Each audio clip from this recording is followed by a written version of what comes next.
Blog Talk Radio. Live from Washington, D.C., it's Quintessential Listening, Poetry Online Radio. QLPOR, as it's widely known, features a bevy of poets, spoken word artists, and live poetry readings with best-selling authors. Your host is Dr. Michael Anthony Ingram.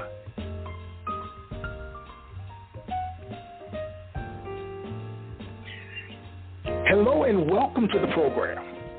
I am Michael Anthony Ingram, and it's National Poetry Month, and my guest today is Fernando Rover Jr. Hello, Fernando. Hi. Thank you for having me. Yes, it's good to hear your voice. It's good to hear your voice. Welcome to the program. All right. Let's begin our journey together. Fernando, what is poetry? Poetry is the architecture of language. It is the way that we tell stories and we invoke emotion through a intentional selection of words and sounds and metaphors to communicate that emotion forward, is what I think poetry is. Oh, very nice. I like that. What are some of the predominant themes of your work? You know, I tend to explore a lot of themes that I find that are necessary but not always welcome. So I tend to explore themes of, what it means to be a Black man in America, dealing with issues of mental health, dealing with issues of, not feeling like you really fit in anywhere, and, trying to reclaim your space and trying to figure out, how to navigate that. So through different elements of that. And, beyond just that, I really love to explore themes of, of Black issues, anything from, gentrification and displacement to, popular culture stuff and even stuff that goes on in the world today. So a lot of my themes are always centered on Black issues, but I tend to explore different lenses. So again, through Black male issues, through larger contextual issues in the world, and, so on and so forth. All right, very nice. Let's go back for a moment. We kind of talked about what poetry is. You've shared with me your predominant themes. Why do you believe that poetry is important? I believe it's important because I think it's the voice of the unheard. Look at every historical era. I'm big on history, and you look at everything, every historical epic from the Harlem Renaissance to the Black Power movement, Civil Rights movement, Black Arts movement. And poetry was at the forefront. You had poets like Langston Hughes, you had poets like Audre Lorde, and even poets like Maya Angelou, and even writers who did poetry as well as other genres like Toni Morrison and Alice Walker and June Jordan.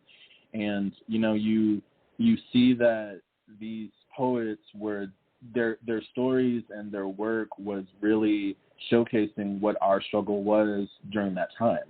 And, it's funny, we tend to live in a world where it's like, people want to know, well, what goes on in this person's life, or what goes on in that person's life, or what goes on in this minority group's life. And, no matter how many times we share our stories or share our experiences, it always seems like it's never taken seriously or overlooked. But art, especially poetry, has a funny way of getting to a place where perhaps regular speech or regular conversation can't. So that's why I feel like it's important, because I think it's the voice of the unheard, and I think it's the true channel through which change is communicated. All right, eloquently stated. Please share a poem with us. Sure. So this poem I'm going to read is titled Witness.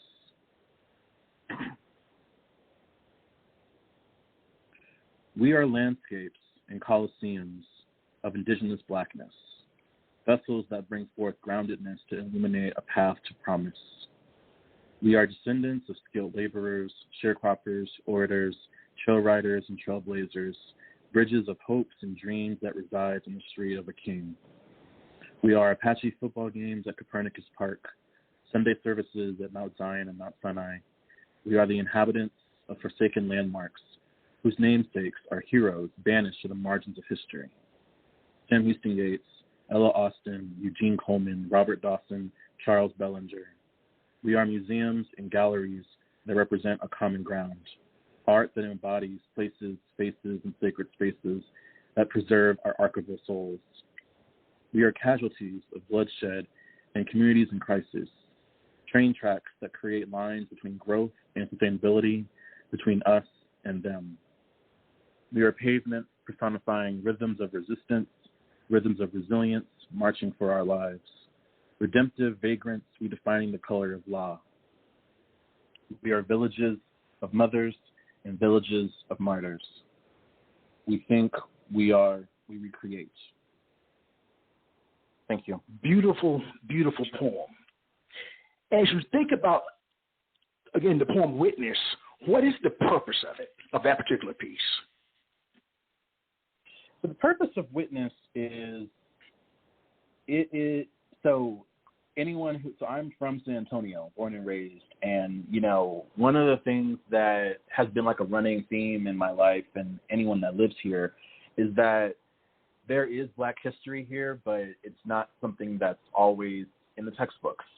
So, when I say, namesakes and heroes banished to the margins of history, there are people whose buildings are named after in this city that, you wouldn't know unless, somebody asked you or unless you asked somebody. Like, you're not going to go into like a textbook in an elementary school and find, information on Sam Houston Gates, Ella Austin, or Charles Bellinger, although they are very crucial and important to San Antonio African American history.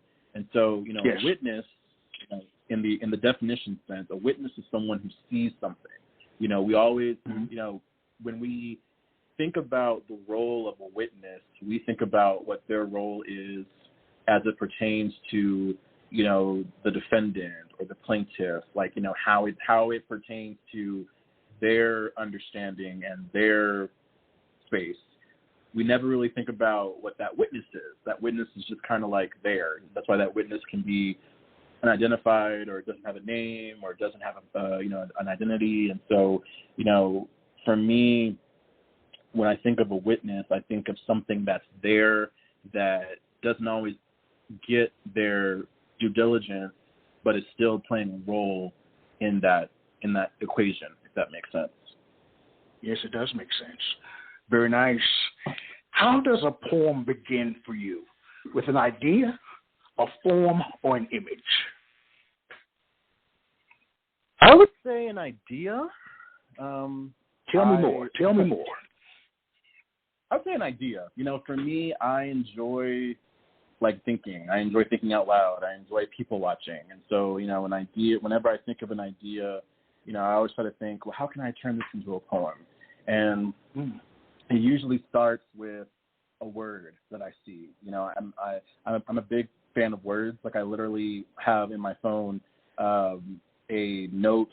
Like, I take, whenever I see a word that I like, I literally put a memo in my phone, and I have a list of vocabulary words that I use that I intend to use, like in a poem or things like that. And so a lot of times the idea will come from like a word that I see, or or like a memory that I came across, or something that I came across, whether it's in a book or it's in the newspaper. And then from there, it's just like a matter of tracing the language, so trying to figure out, okay, where in the poem am I? Am I in the middle of the poem? Am I in the beginning of the poem? Or am I at the end of the poem? And if I'm in the middle of the poem, okay, where does the poem begin? What's the first image that leads us to this image that I'm seeing right now? If I'm at the end of the poem, how do I trace back? So it's just, when I have an idea or when I have an image, it's just trying to figure out where in the poem am I at, and then going from there. All right, I like that. Fernando, all great writers have great writing influences. Who are some of yours, and what makes them great in your eyes? my great influences are Toni Morrison, because her stories and her narratives are just timeless. She knows how to invoke emotion, and her characters. You remember her characters. You remember her themes. Like she is one of the best writers of the last 50 years. And as far as like poetry, I do enjoy Maya Angelou. I do enjoy Langston Hughes. I do enjoy Audre Lorde. The reason why I do that is because what I do love about them in particular is that every writer has a story to tell, beyond just what's on paper, but like their own story, and Langston Hughes, Audre Lorde, Maya Angelou, they're not strangers to pain. They're not strangers to alienation but not belonging. And so through their work, I was able to find solace and find connection and, even find a sense of what my voice will be, because I think in the beginning, every writer is like, well, I want to be like this person. I want to sound like them. I want to sound like that, and I remember I had a professor in college that said, it's great that you want to sound like Toni Morrison, but you're not Toni Morrison. You have to find your own voice. And yes. And she was right. And so that for me is how, I started, like, okay, thinking about, okay, who is Fernando Rover Jr.? What are the themes or the ideas that he like, what are my stories? What are my experiences? Why are they important? Why should someone care to hear about my experiences? And then that's pretty much how it starts. Wow. Who is Fernando Rover Jr.? That's a great question. What does he stand for? What does he believe? I like that. You made the statement that some of these poets are not being strangers to pain. I like that so much because I wonder sometimes, can a poem hurt you? What do you think about that? I don't think a poem can hurt you, but I think a poem can heal you. I think a poem can make you feel like your experience was valid, make you feel like your perspective is true and is real, and makes you feel like you're being seen. I think that's why it's important. You think of, case in point, you think of Audre Lorde. Audre Lorde, her well-known work is Sister Outsider. She was a African American, lesbian poet, and at a time where they're ostracized. To be at the what Francis Bean calls the epicenter of double jeopardy, being black and female. You throw sexuality in there, and it's like another crossroads. And so, for her, she represents so many voices of women of color who are in the LGBT community that are on the outside parameters, and she kind of helps highlight the hypocrisy that really exists within the black community, within the gay community, and even with the larger American community. And sometimes you need to highlight that hypocrisy in order to forward and also be authentic. Yes, I like that. Please share another poem. Absolutely. So this one is called Third Space. It is the architecture of language, the creation of worlds by storytelling with intention. It is the installation of truth, the transcending through faculties of contrived social norms. It is the expression of abstract conception, the reclamation and restoration of our traditions and encounters. It is the sustainability of an encompassing canon, the dismantling of establishments aimed at destruction and displacement. It is the collaging of intimidations and idiosyncrasies, the strong sense of space and time. It is appropriation absent of exploitation, the conservation and preservation of justice, politics of beauty the empiricism of intuition. It is the composite of cognition, the rehabilitation of confirmation bias. It is the avant-garde of the collective mind, the environmental impact of commerce. It is the curation and cultivation of sight, the institution of autonomy. Thank you. You know, that's the kind of poem you need to allow to just soak in. Thank you. Oh, wow. Let's go back in time, if you don't mind. Sure. What was an early experience where you learned that poetic language had power? An early experience.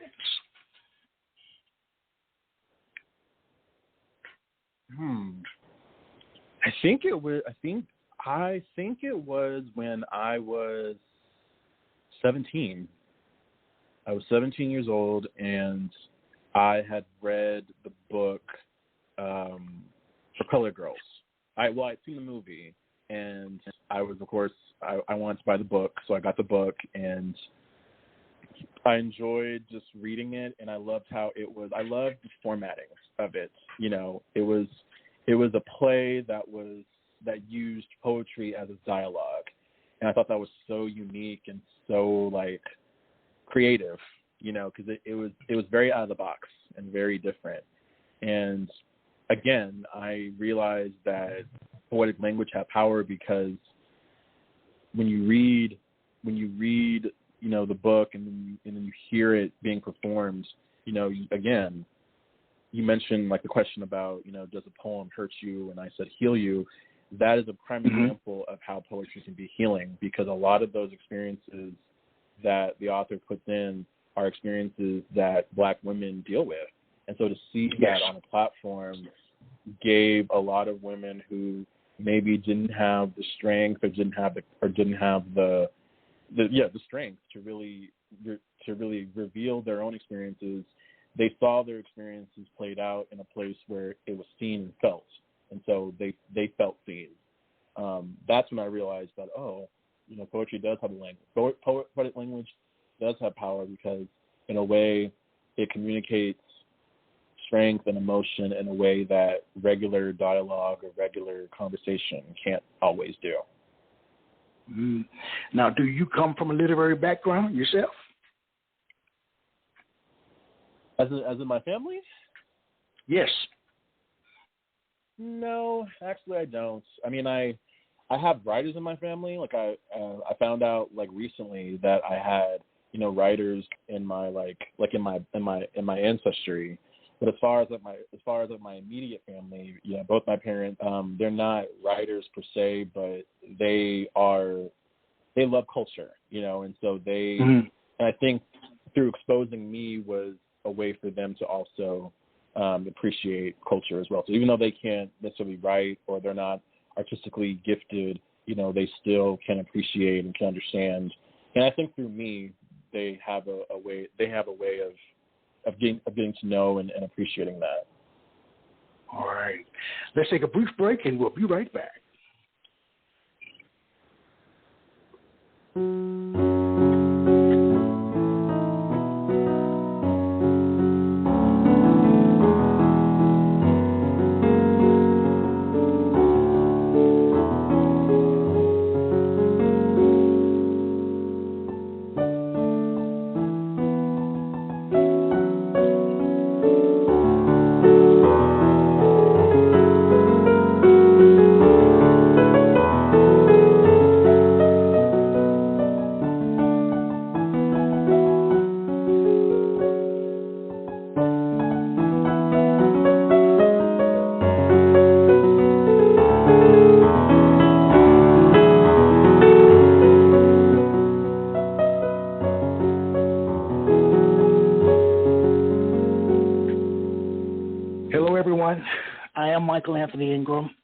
I'm here with Fernando Rover Jr. Fernando, I have a question for you. Mm-hmm. Are you ready? All right. I am. All right.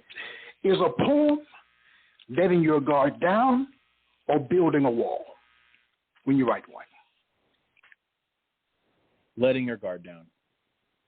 Tell me more. Poetry is very vulnerable, very revealing, and especially if you are a performance poet, it's just you up there, on stage with a mic, and you're telling the story as you wrote it, and you're revealing parts of yourself that you probably wouldn't necessarily want others to see, or maybe you'd be afraid of that. So I think that poetry is definitely letting your guard down because it's revealing emotion. It's revealing emotion, and emotion's not always it's not always received well, especially in our culture and society. So true. I agree with that. Which brings up another question. You talked about emotion. Do you think someone can be called a poet if they don't feel strong emotions?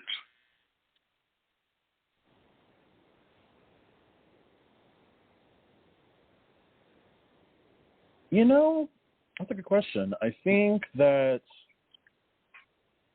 they have a narrative and if they have a story to tell, then yes, they can be a poet. I do believe that. If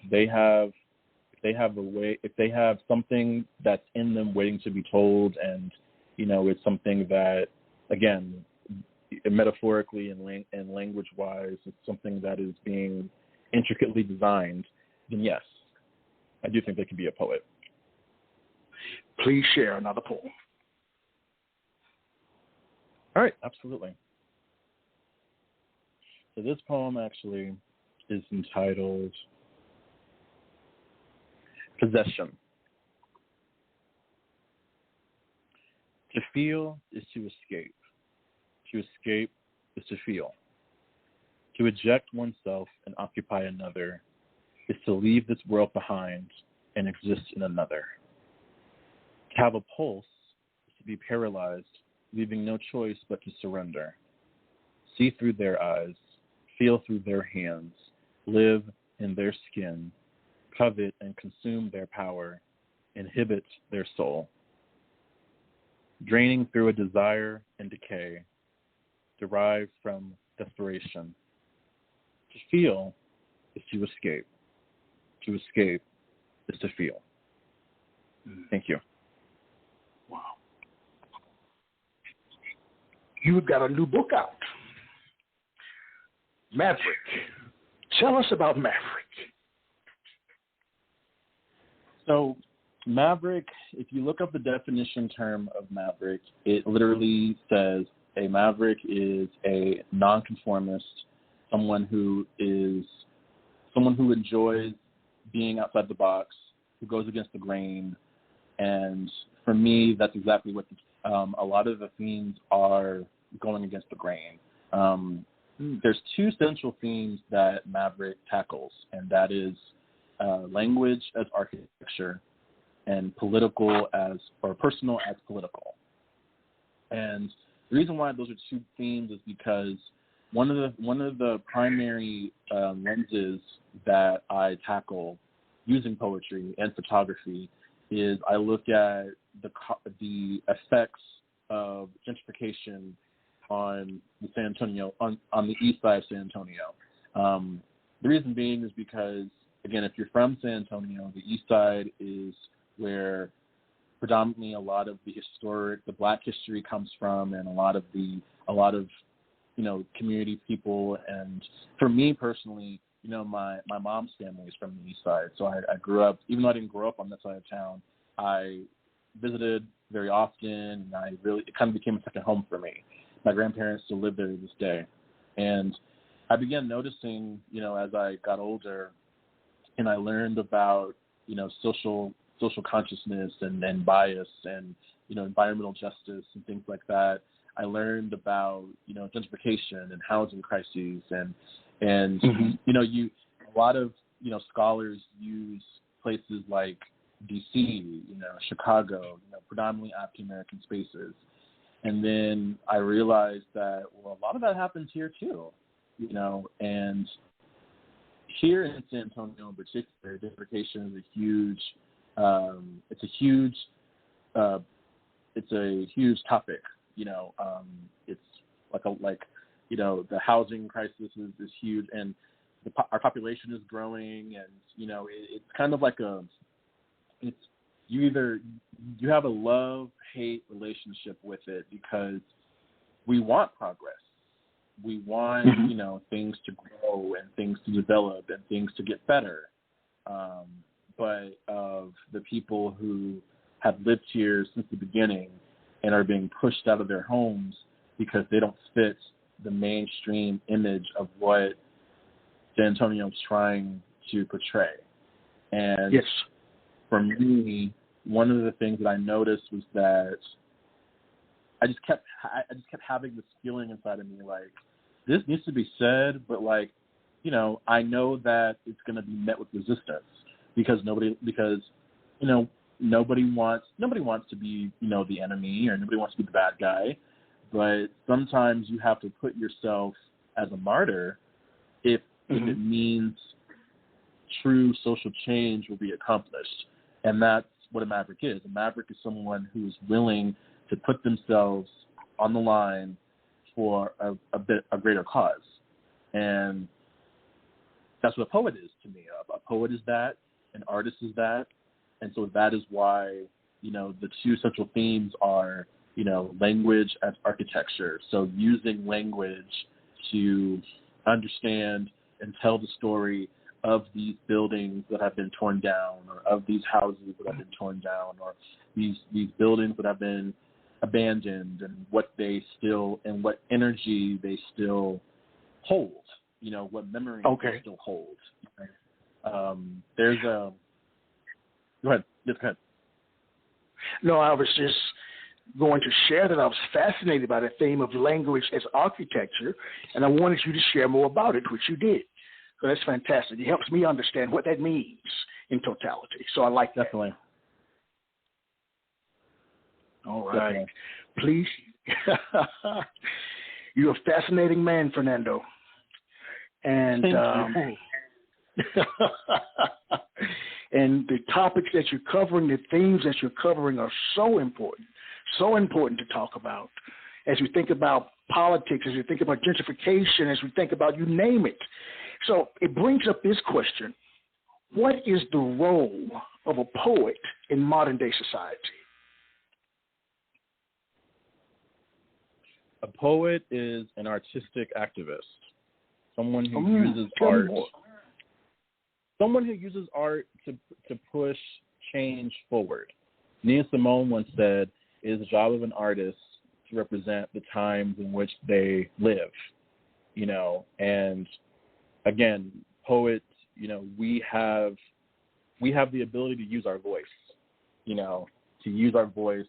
and to speak of experiences that are not always given a spotlight or not given a platform.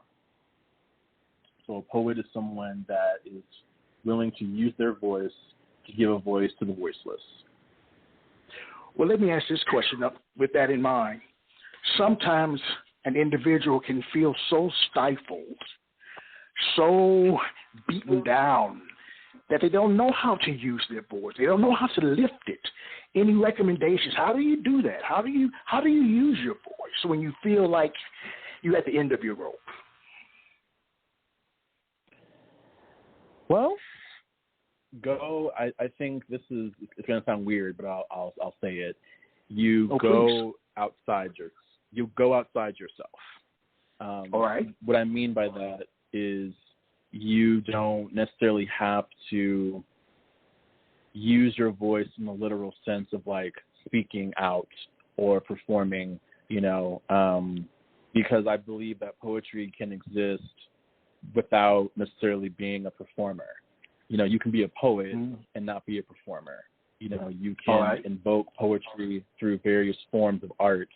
And, one of the things that I found fun or interesting about with Maverick is that it forced me to look beyond the vocal or the performance aspect of poetry. I wanted to really really go into the space of storytelling. And so my advice would be, what do you feel?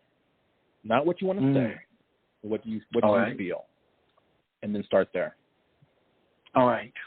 You know, in terms of Maverick, I liked your answer. In terms of Maverick, if you had to convince a friend or colleague to read your book, what might you tell them? I would tell them, if you want to know about true San Antonio Black history, you'll read Maverick. All right. Okay. All right. Now, the cover of the book is quite striking. What was the process for coming up with the cover? It's funny you mentioned that. My mom did the exact same thing when she saw it.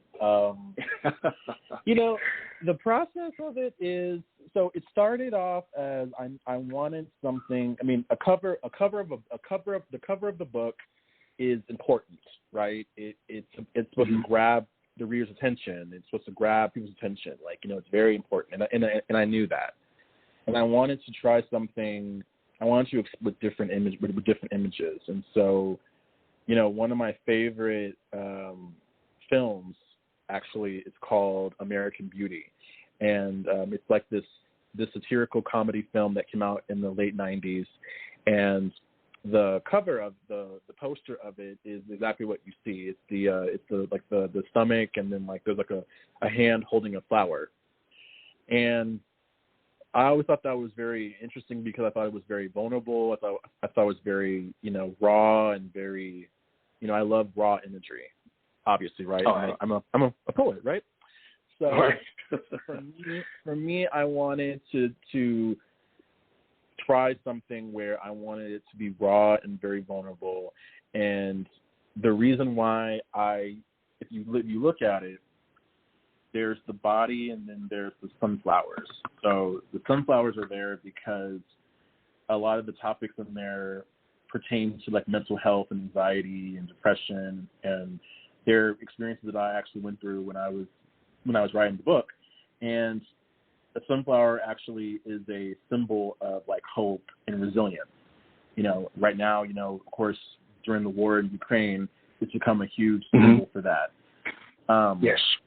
So that's the point. That's the role of the sunflowers, and then the words that are printed across the image are actual neighborhoods that are in San Antonio that have been torn down. Yeah, that have been torn down. That have been, you know, it's funny. They've been torn down. They've been gone for years, but people still remember them. People still talk about them. People still refer to them in common conversation. And so it goes back to this notion of you can tear down a building or you can abandon it, but the energy, the inhabitants, the memories, all that is still there, and it will be there forever. And so that's really what I was trying to portray with the cover, is just really emotional vulnerability and artistic vulnerability, basically, is what I wanted to show. Yeah. Artistic vulnerability. Wow. Please share another poem. All right. So this poem is called Black Plague. Cultural virus.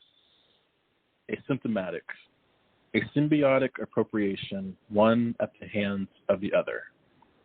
Racism. Declared a public health crisis.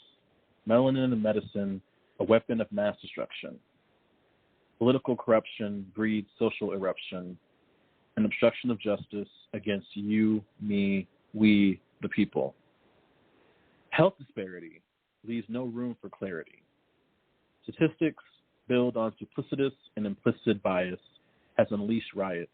Riots, the language of the defiant, those who have been silenced. Silenced by this cultural virus. Communities in crisis. We are the righteous. We will fight this. Statistics built on duplicitous, inconsistent, insufficient, inefficient, immunodeficient racism. Cultural virus. A symptomatic, a symbiotic appropriation of one at the hands of the other. Thank you. You know, some poets claim that a poem is like a living creature Once it's out there, there's not much you can do to correct or improve it, while others edit meticulously, not leaving much from the original draft form.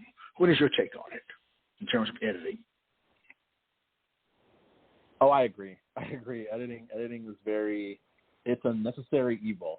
I will say that. All right. Because, because it is, because, you want it to maintain its essence of like how it came out, how it was born. But then you also have to, if you're like me, I write very fast and I create very fast. And so sometimes like I'll misspell a word on accident and I don't realize it until I go back and like read it before I publish it. And so again, it is necessary because it helps you catch some of the mistakes that you missed during the early phase. But I think it also makes it better, and it makes it more. I don't want to say livable, but it makes it a more living, more exciting piece of work, if that makes sense. Okay. All right. They say that to see the world with complete honesty, one should look to comedians, artists, and poets. What do you think emerges naturally from your work? What emerges from you, Fernando? What are you giving us? Well, I'm giving you a sense of hope, a sense of imagination, a sense of understanding of experiences that you probably maybe have never thought about or never realized or maybe even overlooked. So I think that's what I like to give the world through my art. Through your art. Wow. Please share another poem. All right. So this next poem I'm going to read is called Wilted. Sometimes the relationships we don't protect becomes the ones we then neglect. Like planted yellow roses, chrysanthemums, jade, and lotus flowers that have wilted. Like a topaz bracelet with a broken clasp and a tarnished ring. Sometimes the relationships we don't protect become the ones we then regret. Turtle doves taking flight but in different directions, fighting the hands of fate and the unstoppable hands of time. Lonely as a road trip down a dead-end street, close as the black and white keys of an untuned piano, distant as the broken chords that used to make up our favorite song. Sometimes the relationships we don't protect become the ones we then forget. Good ones are hard to find as we navigate the passing of time. Like newborn babies maturing before our very eyes.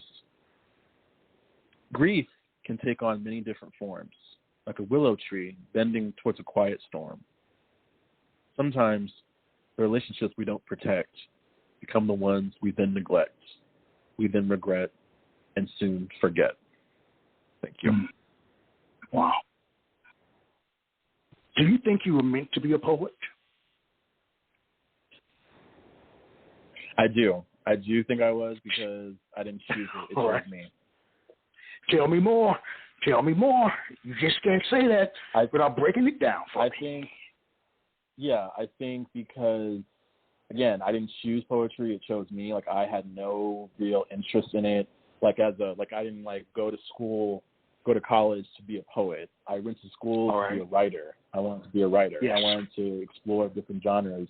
And, I remember graduating from college and getting the chance to travel abroad. And when I came back I went to Scotland for about 2 weeks on a class trip, and I came back and it was like I was reborn creatively. I started writing on a much higher level than I had before, and my thoughts and my imagination was much more heightened. And one of the things that I kept noticing was that ideas or stories was coming to me in a poetic voice. Lots of metaphors, right. lots of similes, lots of visual imagery. And I remember thinking to myself, well, I'm not a poet. I'm not a poet. I like writing like long, like novels and short stories. I'm not really into poetry. Like that's not what I read or did a lot in my life. But it was something that I had to surrender to, and I had to invite myself to be a witness to. And that's why I said I think I was meant to be, because it wasn't something that I did on my own. It was something that came to me. So it was like a destiny that was put in place before I even knew it was that, or even belonged to me, and it was something that I had to surrender to. Well, what surprises you most about being a poet? What surprises me the most about being a poet is that I actually enjoy my own poetry, and I sometimes love to over-explain my work, because not everybody gets poetry, right? Not everybody gets poetry, not everybody understands it, but I personally enjoy explaining why I chose like certain metaphors, or explain why my format's the way it is. Like for example, my mom, she asked me all the time, like, you write about some very interesting topics, and you're very much like your style is very advanced and very intricate. Yes. Is there a way? Do you ever think about making it simple? Do you ever think about making it easy to read, or And I told her, not really, because that's how it came out. That's how the story came out. That's how the poem came out. And for me, I enjoy the conversation of explaining, what I meant by this, and I realized it's not something that is very common. It's a gift. Like it's a pleasure, because we can't like I said, I can't ask Maya Angelou why she chose that metaphor. I can't ask Langston Hughes, or I can't ask Audre Lorde. You know what I mean? Like, you can't always ask the author or the writer why they chose what they chose. And in actuality, they may not even known at the time why they chose it. It just felt right. It just felt natural. So what surprises me about what I enjoy about being a poet is that, even though it's something that's not popular necessarily or easily received, I enjoy that. I enjoy the challenge of doing it. If I can change someone's mind about poetry, or if I can make them look at it in a different way, then that to me is the real reward. Now, some believe that accessibility is extremely important. What do you think about that? Oh, absolutely. It is important to an extent. Okay. Tell me more. I am someone that I am accessible through my work, and that's pretty much how I like to be. One of my favorite artists, musicians that I always admired is all right. And if you follow Sade's career over the last 30 plus years, she's notorious for being reclusive. She comes back, she leaves, she comes back, she leaves, she comes back, but her music is so powerful that you don't even though she goes away, she keeps you engaged while she's away. And I remember seeing a small interview. It's really rare to find a full interview from Sade. She's she doesn't do a lot of interviews. And I remember the one clip I found, she was saying that it's important to allow yourself to be reclusive, because you don't want to give too much of yourself away, and you want to save the essence of yourself to put into your work and then make yourself accessible through your work. Okay. So I do believe that, being accessible is important, but I also think that if you're too accessible, sometimes you do, like I said, you kind of leave yourself wide open, and you sometimes give yourself away and you feel empty sometimes. Well, there is no ordinary love. Now, where did I get that from? Absolutely. There is no. See, I'm cooler than you think. And we always let's take a brief break. We always must cherish the day, for love is stronger than time. Let's take a brief break. We'll be right back. Oh, well, here we go.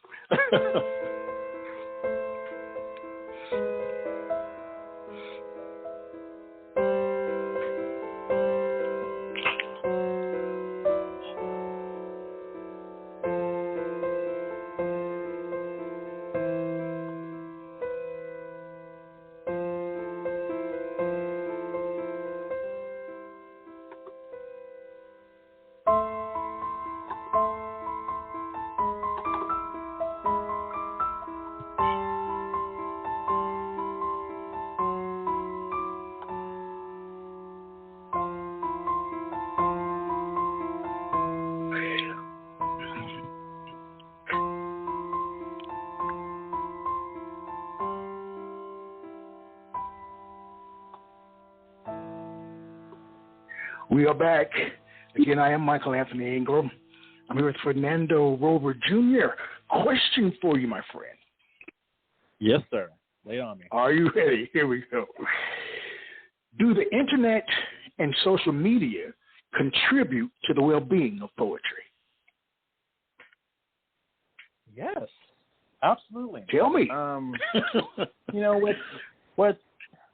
We're living in a very unique time, right? Yes. We're living in a time where, we can access information so much quickly than ever before. We can engage with people that don't even live in the same city as us and still accomplish something. One of the things that I did, like many of us probably did during the pandemic, is when open mics became virtual, I started venturing outside of San Antonio, outside of Texas, and I wanted to meet other writers, and I did. I ended up meeting poets in D.C. I ended up meeting poets in Boston and Chicago, and even abroad, like from England and Egypt and Spain and India, And what I liked about that opportunity, even though it happened because of a global pandemic, of a global virus, unfortunately, that made us have to be stationary for almost 2 years. But the silver lining of that was I was able to meet and find a community of people that understood my creativity and my storytelling, because they too felt the same way. And, in the earlier days before the pandemic, you really, not say that you couldn't travel and you couldn't, go everywhere. You could, but there was something very simple about, getting online and, going on a Zoom call and being able to speak and engage with people from different walks of life that also enjoyed the same thing you did, and that was poetry. I definitely think that we are entering a new frontier because, now we're in the era of what's called Insta poetry, where you have poets where you have poets who maybe aren't published poets, but just they want to share their poetry online just to get feedback or just to get their work out there. The famous author Rupi Kaur, she got her start through Insta poetry. Now she's a New York Times bestselling author, and she does poetry tours now, so I definitely think that the internet social media, technology has definitely helped transcend and enhance how poetry can be perceived, received, and to spread its influence further. All right. Please share a poem. Okay. So this poem is called Compass.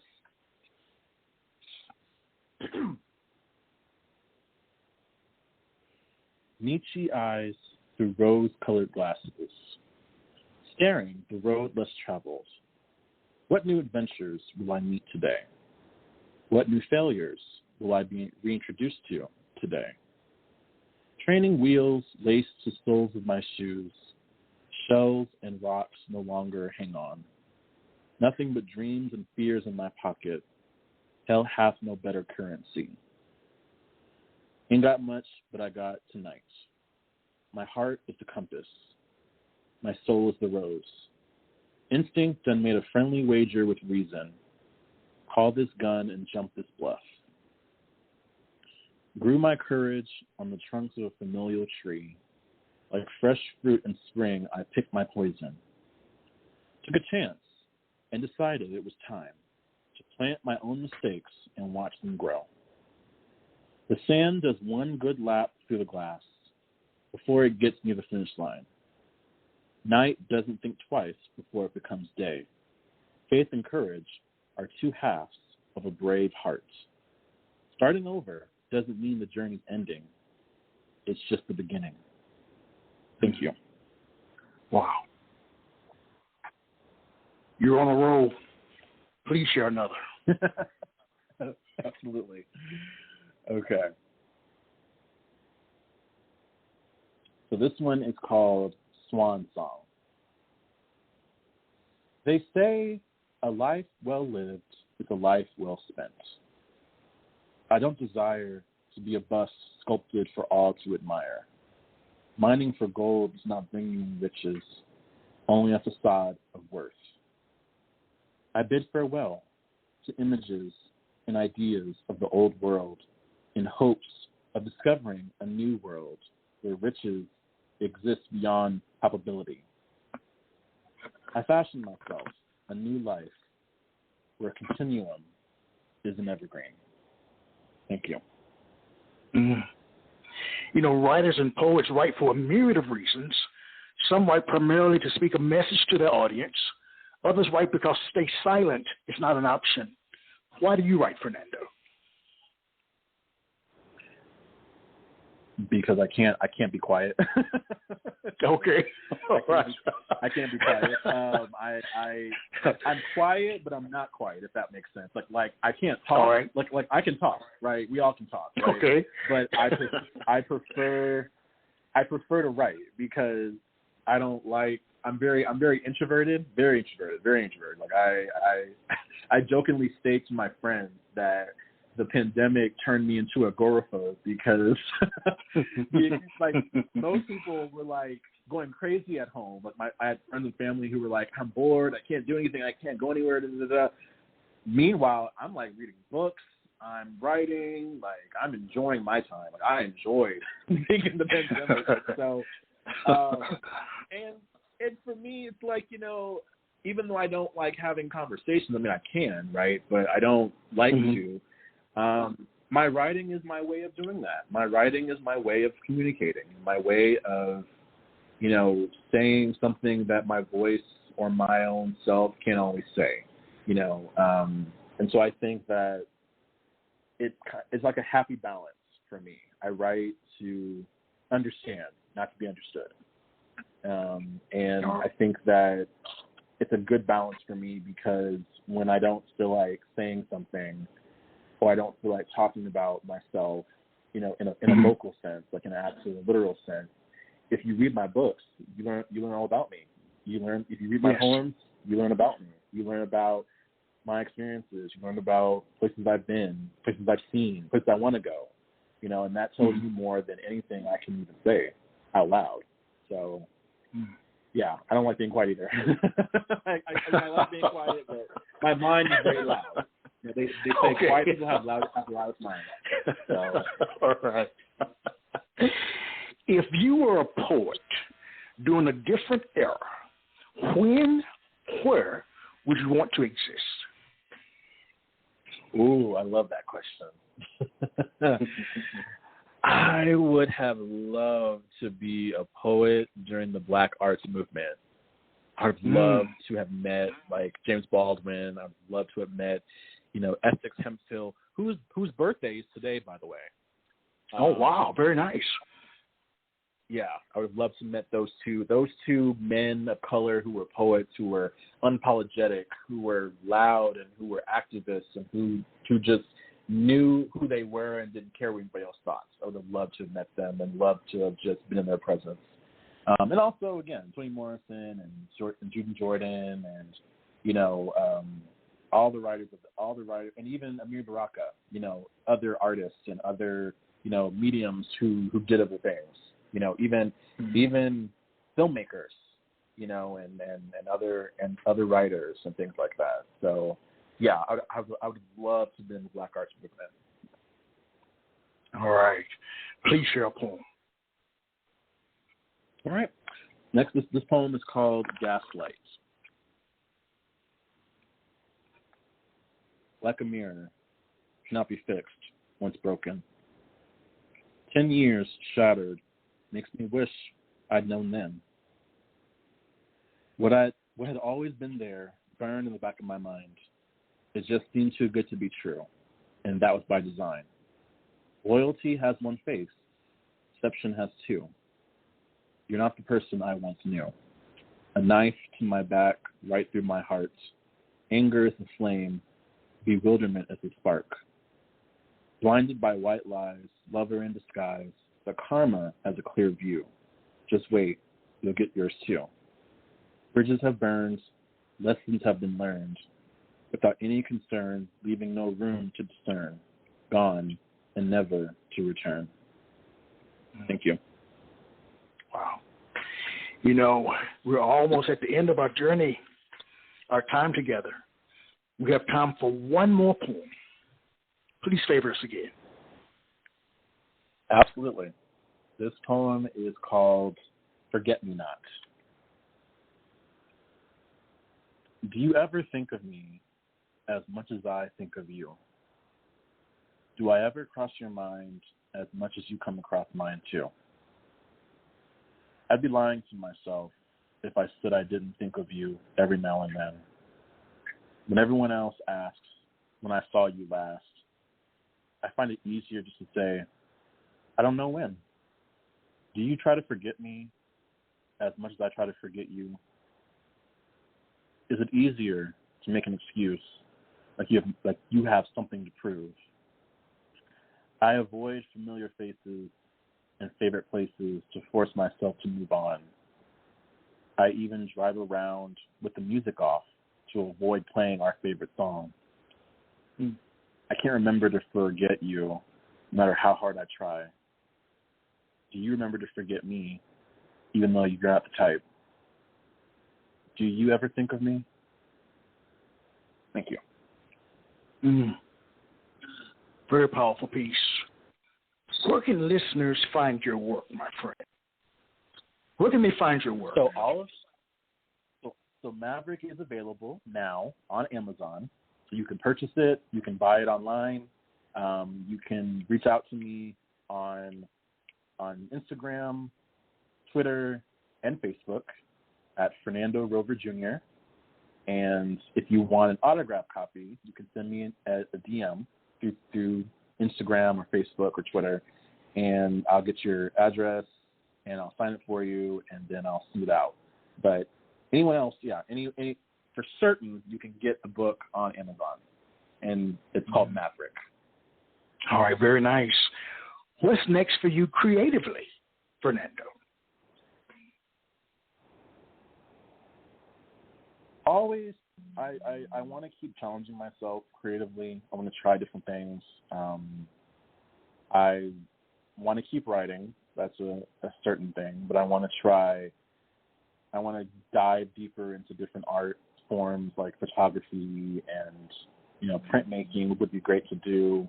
I love music.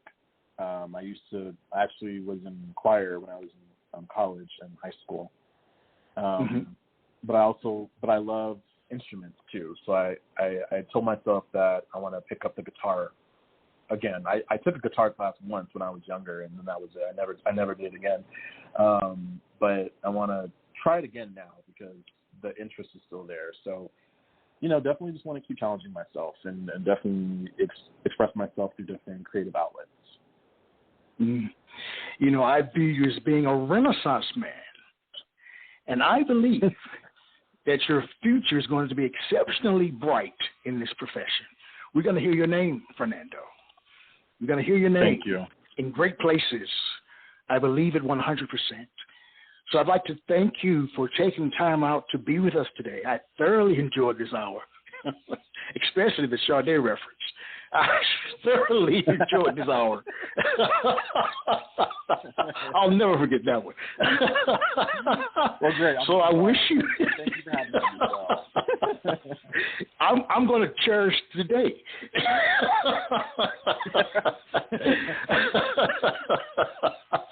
All right, my friend. Thank you. I want to thank our listening audience as well. And as I share every time we're together, let poetry ring somewhere throughout the land. Take care, everybody. Until next time, I'm Michael Anthony Ingram. All right, goodbye.